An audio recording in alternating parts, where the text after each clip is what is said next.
Hey guys, it's Gabriella from Email Maverick, and today I have something really interesting to show you. But before I show you, I want to ask you, are you happy with your rate of inboxing today? Now, of course, I'm sure plenty people are always looking at ways to get more opens. While subject line is extremely important, the one metric that we do use to gauge how well, of course, that your emails are inboxing is open rate. And we all know that in order to get a great open rate, you need to have a very interesting subject line, right? You need to have something that invokes emotion, something that will prompt someone to open your email. But one thing that people don't actually consider is the type of email recipients that are actually signing up to your website or to your email list in this case. And one thing you need to actually consider besides the subject line is what email address are people using to actually sign up? And here I actually want to show you something pretty interesting. It's actually part of the lab section in Return Path. And basically what this actually does, it's called the frequency finder. And what this actually does is it actually gauges recipients. It actually tells you if this recipient that's signing up to your email list, if they're using a primary or a secondary account. Now, this is extremely important, which people don't sometimes consider, which will greatly impact your bottom line. Because remember, your bottom line is tied to your email campaigns, and your email campaigns are all based on, of course, if they're hitting the inbox, you have an interesting subject line, of course, people will open that email and they will click through hopefully to that email and land to a sales page where you will eventually make more sales. But it's very important to understand that if people are mostly signing up with a secondary account, then chances are they're not going to see that email. So the question is would you treat those emails any differently from people that are signing up with primary accounts? And remember that this is going to greatly impact your engagement.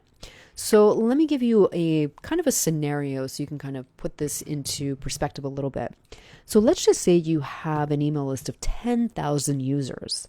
So out of those 10,000 users, let's just say 1,000 of those users that sign up are pretty much signing up with dormant accounts. Okay, if you're anything like me, okay, and anyone I think today is pretty much used to having multiple email accounts. Everyone has a personal one, business one, and then one that they basically use for sales or junk mail, because we're all used to going everywhere. We're used to going places nowadays and pretty much always being asked for their email address. So a lot of people have a secondary email address. So let's just say, let's go back to, you have an email list of 10,000 users. If 1,000 of those users that sign up are basically never checking that email account, those, let's just say, are pretty much dormant accounts.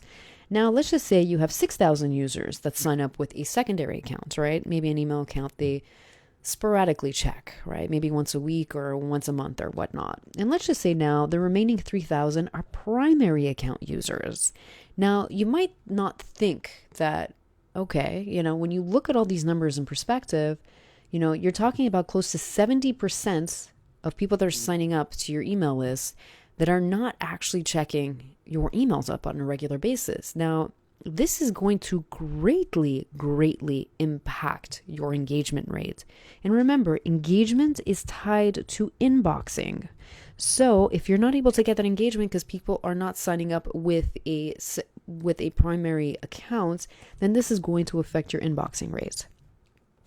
So let's actually just take a look at an example so I can show you guys. So now let's take a look at an example. So here again, it's going to break it down by primary, secondary, and dead accounts. So in this example, I'm going to actually use Facebook, facebookmail.com. So this is the domain that Facebook pretty much uses in terms of notification. So let's get a breakdown. So here we start getting some interesting numbers. So of course we know that Facebook has more than 1.4 million, but I believe that Return Path only has about 4 million in their database that they use, these are accounts that they actually monitor. So they actually go into these accounts, look at the type of emails that they're receiving, and they're basically benchmarking using the information that they're able to scrub against. And we're able to get this information in terms of how many people are signing up with primary accounts, secondary accounts, and dead accounts. Okay, so these numbers are actually very interesting, and they're actually, I think, I would have to say they're pretty. Granted, it's very hard for me to say if they're very accurate, but given my experience, I know that myself, I actually signed up to Facebook with an account that I barely ever check. Maybe twice a year, if I'm lucky, I will actually check that account. So here we're going to actually see how this impacts deliverability. And believe me, these numbers will greatly impact deliverability, especially the secondary and dead accounts, especially this 9% dead accounts. This is insanely crazy. This should easily be archived. There's absolutely no reason to have 9% dead accounts. One thing you should be targeting is definitely aiming for less than 1%. 9%, completely unacceptable. This should easily be archived. This 59%, the secondary accounts, again, if you look at the type of emails that Facebook sends, Facebook is very, very high in terms of sending all these notification type emails, which basically not a lot of people look at, right? So that high occurrence of secondary accounts is, as I said before, this is not surprising. So only 32% of their email list, based on this 1.4 million, projecting, of course, this 32% primary accounts, this is definitely going to impact their rate of inboxing. And I'm actually seated on a lot of Facebook's emails, and a lot of them actually, especially in Yahoo and Gmail, actually do hit the spam folder. So I'm not really surprised by these numbers, but these numbers can definitely be greatly, greatly improved. And one way that you can try to improve these numbers is definitely, first and foremost, easiest way to improve this is try to archive all of the people that have not opened or clicked any of your emails in the past 30 or 45 days, and basically archive that data. Now, before I archive that data, typically I try to at least do some sort of win-back program to at least get them to at least try to engage, or look for other engagement strategies outside the 45 days that will not impact your deliverability. Because anytime you email these dead people after 45 days, you are basically red flagging your account, and that is not going to fare well for your reputation. So next, how do you combat the secondary account? The secondary account, the best way to combat it is really in the indoctrination sequence when you're bringing these people on board. Because remember, these secondary accounts are not going to be as active. So you really have to focus a lot more on how do I ensure these people, how do I ensure that these recipients, that I can always inbox these recipients.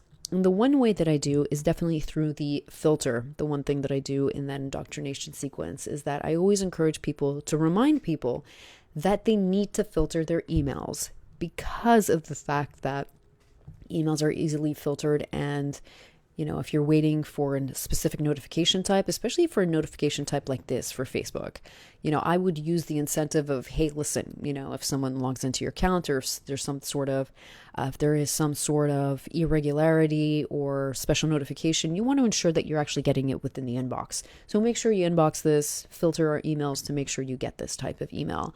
So that's one way that I would use an incentive, let's just say. That's just an example. There's plenty of others, but that's one way that I would combat the secondary accounts, because there's no way for you to really know when you're bringing these users on if they're using a primary or a secondary account.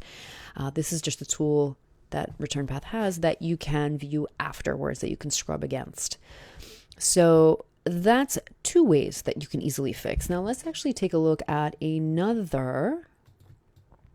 I think here I actually had a Living Social here. So let's take a look here.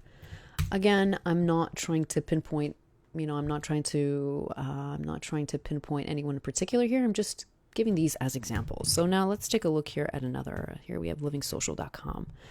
So a lot of these group sites, they tend to do, so here you can actually see here. So they have a 1% dead accounts, which isn't bad, but of course we want to always have that less than 1%. So here you can actually see that it's almost even in terms of the breakdown. But still they have a higher currency of secondary accounts. And being that this is a Groupon type site, again, use your own experiences in terms of trying to get some more information on this. Just remember that, if you signed up to these, chances are you might go in there, just even bypass the email and go directly to the site in order to see what's going on. Because a lot of people, if you're into these group sites, chances are you're not going to go directly to your email. You're going to go first to the website, because you always get bombarded. If you go into your email account, you'll probably get distracted by 50 other emails or whatnot. So sometimes it's just easier. So in this case, again, another way to combat this whole secondary accounts is really to kind of give an additional incentive within the email for people to drive back to the website.